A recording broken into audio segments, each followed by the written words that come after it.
पूरी राजस्थान वो तैयार हो गई है और जात को ले जा करके 1,34,000 करोड़ रुपए का तत्कालीन सरकार के उत्पीड़न, तत्कालीन सरकार की अराजकता, समाजवादी पार्टी सरकार के द्वारा तुष्टीकरण की नीति पर चल करके जो उस समय व्यवस्था पैदा की गई थी, उसके खिलाफ आंदोलन करने के लिए कभी भारतीय जनता पार्टी, कभी हिंदू आवामी, कभी व्यापारिक संगठनों के नेतृत्व में उन कार्यक्रमों का हिस्सा बनने के लिए आना पड़ता था। और तब मैं देखता था कि गोरखपुर से देवरिया की सड़क 2 लेन बमुश्किल थी और उसमें भी कई घाटों और सिंगल लेन ही थी। हमें चोरी चोरा में वहां पर जाम में फंसना होता था क्योंकि वहां रेलवे क्रॉसिंग था। आज मुझे बताते हुए प्रसन्नता है, गोरखपुर से देवरिया की दूरी अब 4 लेन के कारण और कम हो गई है और आप आसानी से इस दूरी को तय कर सकते हैं। देवरिया से फिर ये मार्ग आगे जाकर के बलिया तक जा रहा है। विकास अब रुकने वाला नहीं है। जब मैं पिछली बार आया था तब यहां पर साहिल जी ने, सौरामणि जी ने, यहां के हमारे सभी मान्य विधायकों ने कहा था कि हमारी सड़कों को 4 लेन या 2 लेन की होनी चाहिए। और हम लोग इस बात को जानते हैं कि देखा बगैर इस प्रकार के सड़क इंफ्रास्ट्रक्चर के, अच्छे इंफ्रास्ट्रक्चर के बगैर विकास हो नहीं सकता और विकास होगा नहीं तो रोजगार नहीं सृजित हो सकता है। हमें अच्छे रोजगार के लिए और रोजगार की संभावनाओं को और विकास की गति को फास्ट करने के लिए उसी प्रकार का इंफ्रास्ट्रक्चर चाहिए, अच्छी रोड चाहिए, बेहतर कनेक्टिविटी चाहिए। और इसीलिए हम लोगों ने जो भी प्रस्ताव हमारे विधायकों ने मेरे सामने रखा, चाहे वह देवरिया से कसिया का मार्ग हो या देवरिया से बराज का मार्ग, देवरिया के अंदर फ्लाईओवर के मामले हो या अन्य जो भी ब्रिजेज, इन सभी के लिए हम लोगों ने धनराशि स्वीकृत की। और आज मुझे बताते हुए प्रसन्नता है कि इनमें से कुछ कार्यों का हम शिलान्यास कर रहे हैं और कुछ का उद्घाटन भी कर रहे हैं। एक शुरुआत है, अंत नहीं है। आपने देखा होगा यहां सांसद जी कह रहे थे देवरिया में बाईपास बन रहा है। बाईपास के साथ ही अभी ये गति और फास्ट होगी जब देवरिया से हम लोग कसिया का ये 4 लेन की कनेक्टिविटी दे रहे थे। कनेक्टिविटी केवल कसिया तक की नहीं है, याद करना ये हमारे नॉर्थ साउथ कनेक्टिविटी का पार्ट है। नॉर्थ साउथ कनेक्टिविटी का मतलब पडरौना से लेकर के कसिया, कसिया से देवरिया, देवरिया से हम इसको मऊ लेके जाएंगे, पूर्वांचल एक्सप्रेस वे से जोड़ करके वाराणसी के लिए भी और लखनऊ के लिए भी जोड़ने जा रहे हैं। बहनों और भाइयों, ऐसे ही जब एक कसिया की तरफ जा रहा है तो गोरखपुर से सिलीगुड़ी का जो 4-6 लेन की एक एक्सप्रेस वे बनने जा रही है उसके साथ जुड़ेगी। और देवरिया वासियों के लिए अगर सिलीगुड़ी जाना है तो अन्य मार्ग में यहां से सीधे गए 15 से 20 मिनट के अंदर ही आपको देवरिया से वह 4 लेन की कनेक्टिविटी मिलेगी और सीधे आप सिलीगुड़ी तक का रास्ता 6 लेन और 8 लेन की मार्ग से आगे बढ़ा सकते हैं। अच्छी सड़कें हमारी गति को बढ़ाती है और यही गति प्रगति का आधार बनता है। यही गति प्रगति का आधार बनता है। आज से 9 वर्ष पहले कोई सोचता नहीं था देवरिया में मेडिकल कॉलेज बनेगा। और मुझे इस बात पर प्रसन्नता की अंतःकरण से प्रसन्नता की अनुभूति होती है कि पूज्य महर्षि देवराम बाबा के नाम पर आज देवरिया का अपना गवर्नमेंट मेडिकल कॉलेज का निर्माण हो गया है और मेडिकल कॉलेज यहाँ पर अच्छी ओपीडी के साथ संचालित हो रहा है। अभी उसमें बहुत सारे कार्य नए बनने जा रहे हैं। हमने नए डिस्ट्रिक्ट हॉस्पिटल के निर्माण के लिए भी बोला है, जल्दी से जमीन चिन्हित करो, कार्य करो। जनता से जुड़ी हुई कोई समस्या नहीं रहनी चाहिए, उसका समाधान होना चाहिए।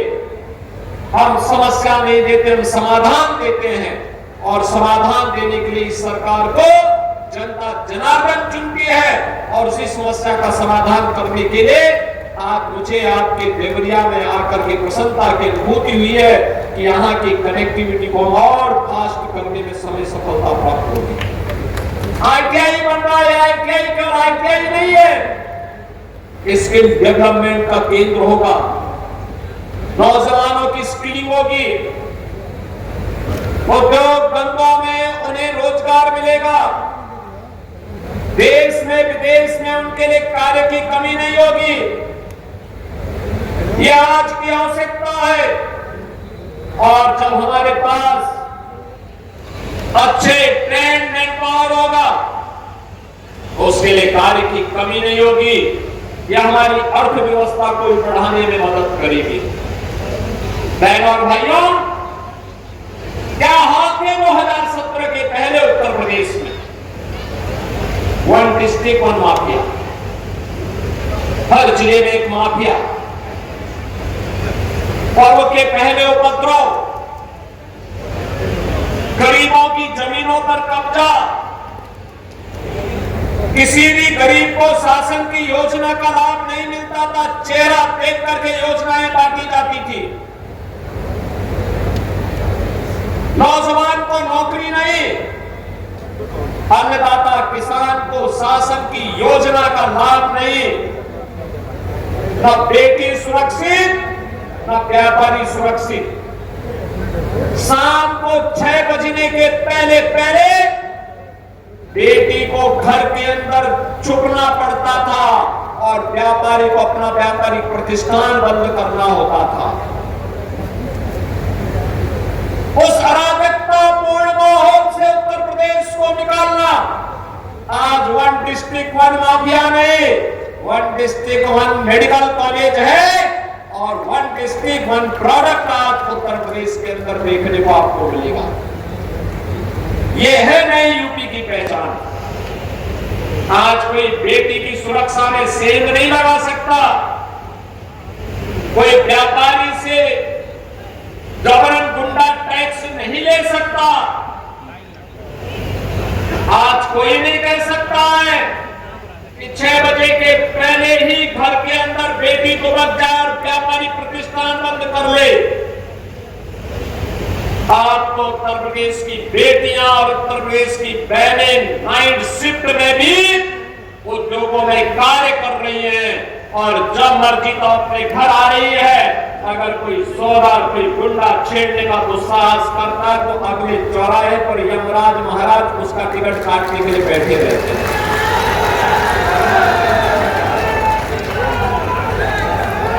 अब हमारा अन्नदाता किसान पलायन नहीं कर रहा है। गन्ना किसानों को प्रति कुंटल गन्ना का दाम 400 रुपया हम लोगों ने किया है, उसकी उपज का दाम उसे मिल रहा है। कृषि विभाग की योजना और शासन की योजना का लाभ भी मिल रहा है और प्रधानमंत्री जी ने किसान सम्मान निधि का लाभ भी दिया है।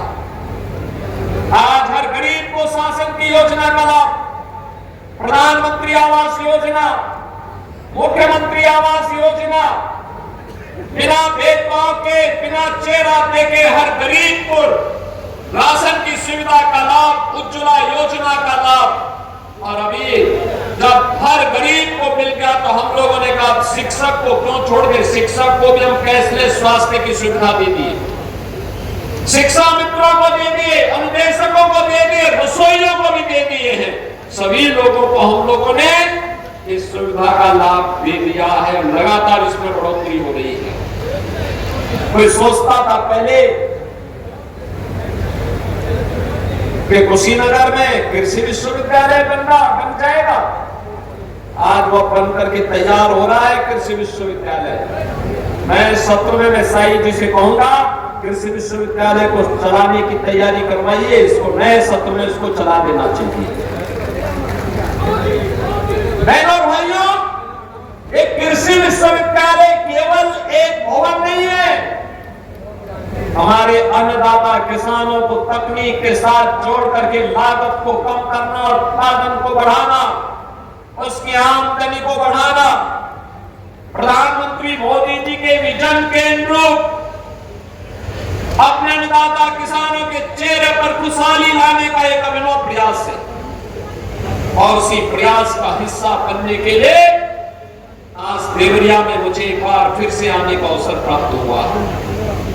मैं आप सबको इस बारे में कह सकता हूं, मेरे पास जो प्रस्ताव आते हैं विकास के, क्योंकि मैं बार बार कहता हूं कि देवरिया के लोगों ने तो हम पर उपकार किया। 2022 के चुनाव में यहां की सभी 7 सीटें कमल के चुनाव चिन्ह को समर्पित करके देवरिया वासियों ने भारतीय जनता पार्टी पर एक उपकार किया है। इसलिए विकास का जो भी प्रोजेक्ट देवरिया का आएगा और रुकना नहीं चाहिए, किसी भी स्थिति में रुकना नहीं चाहिए। हर हाल में विकास होगा और इसीलिए हम लोगों ने चाहे सलेमपुर का हो, तमकुही का हो, बरहज का हो, रुद्रपुर का हो, जहां के विकास की परियोजनाएं रही हो, पथरदेवा, देवरिया, रामपुर कारखाना, इन विधानसभाओं के साथ साथ सभी विधानसभाओं की योजनाओं को आगे बढ़ाने का कार्य। बरहज का मार्ग बहुत खराब था, हमने तत्काल पीडब्ल्यूडी के अधिकारियों से कहा कि आप जाइए वहां, तत्काल वहां पर उस मार्ग के निर्माण के कार्यक्रम को आगे बढ़ाइए। समाजवादी पार्टी के समय मोहन सिंह सेतु के निर्माण के लिए धनराशि थोड़ी सी दी गई, टोकन मनी। आप मुझे बताओ, जिस पुल के बनाने में 100 करोड़ से ज्यादा पैसा खर्च होना है, उसके लिए 1 लाख रुपया देते थे, अधूरा कार्य। हमने कहा ब्रिज कॉर्पोरेशन को हर हाल में सेतु का निर्माण समय से पूरा करने की तैयारी करो। पैसा जो लगता है वर्तमान सरकार पैसा देगी, जनता की सुविधा के लिए कार्य होने चाहिए, अनावश्यक रूप से जनता को समस्या नहीं आनी चाहिए। विकास की परियोजनाएं अनवरत रूप से आगे बढ़ेंगी। हर चेहरे पर खुशहाली लाने का काम ये डबल इंजन सरकार कर रही है। नौजवान को रोजगार देने का कार्य डबल इंजन की सरकार कर रही है। अन्नदाता किसानों के लिए योजना का लाभ हो या महिला स्वावलंबन के कार्यक्रम को प्रभावी ढंग से आगे बढ़ाने का कार्य ये डबल इंजन की सरकार कर रही है। और डबल इंजन सरकार के इन्हीं कार्यक्रमों को प्रभावी ढंग से आगे बढ़ाने के लिए आज एक बार फिर से हम लोग आज देवरिया जनपद में आए हैं। और मुझे प्रसन्नता है कि आपकी जो परियोजनाएं थी उन परियोजनाओं को हम लोगों ने पहले भी स्वीकृति दी है। और अभी परसों मैंने पीडब्ल्यूडी की कार्य योजना को लेकर के सभी माननीय सांसद और विधायकों के साथ एक बैठक की। मैंने उनको कहा जनता से जुड़े हुए जो भी प्रोजेक्ट हैं इस बार दे दीजिए, इस बार हम सभी को, बाकी को सबको स्वीकृत करवा करके आगे बढ़ा देते हैं। हम मानते हैं कि वर्तमान में पश्चिम एशिया का संकट है, तेल और गैस की आपूर्ति में बाधा आई है अमेरिका और ईरान के युद्ध के कारण। उससे विटामिन मिलना थोड़ा संकटग्रस्त हुआ है, लेकिन हम लोगों ने कहा कि जहां गांव की सड़क की कनेक्टिविटी हो वहां इंटरलॉकिंग का सीसी मार्ग का निर्माण कर दीजिए।